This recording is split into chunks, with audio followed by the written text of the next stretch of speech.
accidentally discovered my father's secret affair with the nanny while walking our dog. The nanny originally came to take care of my sick mother, but she ended up becoming my stepmother. Ever since she entered our home, strange things started happening one after another. I was always healthy before, but recently I've been having frequent stomach pains. Our usually gentle dog barks non-stop whenever it sees the nanny. All these unusual signs made me suspicious. What exactly is this woman hiding? What puzzled me even more was this. My sick mother loved having her room filled with sunlight, but whenever my family and I went out, the nanny would deliberately close all the curtains. My mother's condition had been stable, but after the nanny arrived, it rapidly deteriorated until she finally passed away. I knew the nanny was up to something, but I could never find any proof. At my mother's funeral, though, I caught a glimpse of a strange smile flashing across the nanny's face. I was certain this woman was trouble, but my father didn't see it that way. Instead, he let this suspicious nanny become my stepmother. One day, while father was still at work, my stepmother made a delicious meal for my brother and me. During dinner, my brother complimented her cooking. She finally showed a satisfied smile, but suddenly our dog started barking like crazy. Seeing we hadn't finished eating yet, my stepmother offered to take the dog for a walk. When father came home and saw this scene, he felt really pleased, but a sudden scream made everyone's heart skip a beat. My brother and I rushed outside following the sound. We found our dog covered in blood. My stepmother cried, saying the dog broke free from its leash and got hit by a speeding truck.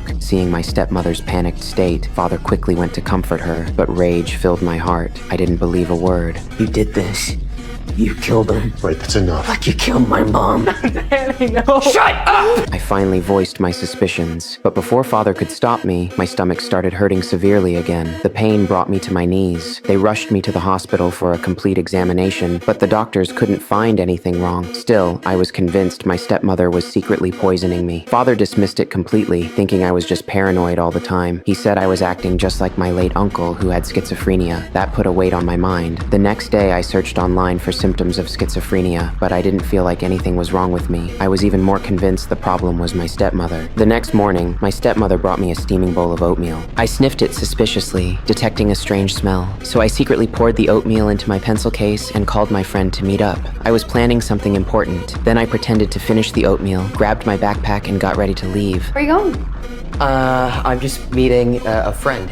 That's when my stepmother noticed my backpack was wet on the outside. I quickly said my water bottle was leaking and hurried out the door. My stepmother stared at the white spots on the floor, her face oddly calm. Meanwhile, I met up with my friend, begging him to lend me $300 to test if there was poison in the oatmeal. But my friend didn't understand either, thinking I was just paranoid because I'd lost my mother. In my frustration, I tried to show him the oatmeal, but accidentally spilled the evidence. Anger made me yell at my friend.